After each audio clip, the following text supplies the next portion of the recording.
go to Charlie, who's in Fife. Hello, Charlie. Hi, Ian. Hi, what would you like to say? Yeah, I just overheard one of your callers earlier talking about the fisheries and the fishermen down England.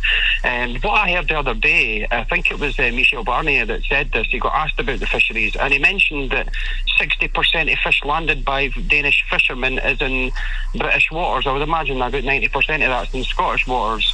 The problem I have here is, especially with the Tories talking about the fishermen's already been sold down the Clyde with this deal that they're actually in at the moment with the EU. As far as I'm concerned, I think fishing consists of about maybe 2% towards the British GDP, whereas in Scotland it is massive. So I think in the future, I think Scottish people in the Scottish Parliament negotiating the fisheries with the EU would stand a better chance and standing up for the fishermen in Scotland than it would be with Westminster. It's simple as that. Well, how on earth do you... I mean, your argument is flawed in so many ways there, Charlie, because the previous caller was right that British fisheries, whether it's in Scotland or the rest of the United Kingdom, have been sold down the river under the Common Fisheries Policy. Yes. And all of Europe agreed to that. And Britain, and obviously the British MEPs. And how do you think Scotland on its own would have any more power than the UK government? Well, I think, to be honest with you, the clue is in the name. Scotland standing up for Scotland the brave. Let's put the bagpipes out, shall we? No. Let's look at it amicably here, Ian.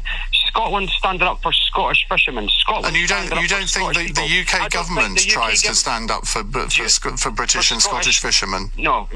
Why wouldn't they? Why wouldn't they? They would have got the best deal that they could under the circumstances, surely. So what's going to happen in the future then, when we go for a trade deal then, and we're wanting a free trade deal in the Scottish fishermen? That's the beauty of it. Again. That's the beauty of it. We're starting from square one. We can negotiate our own. I mean, we will have control over our territorial waters. If we can't come to an agreement, well, that I'm afraid it will be that.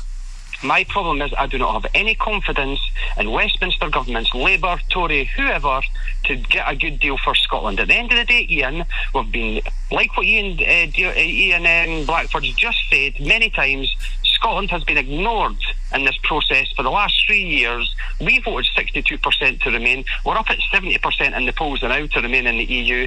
75% of Edinburgh voted to remain in the EU, and we're getting nothing. England gets what it voted for. Wales gets what it voted for. Northern Ireland kind of gets what it voted for.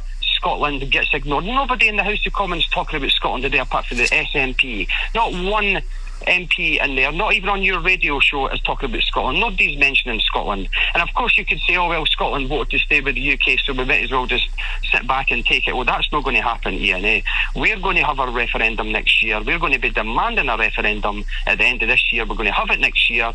And as far as you won't have it if the UK government says you can't, because that's the way the system works. Well, we've got Joanna Cherry QC, my friend, and Julian Monaghan, and we will be going to the courts. Good luck to you with that, mate.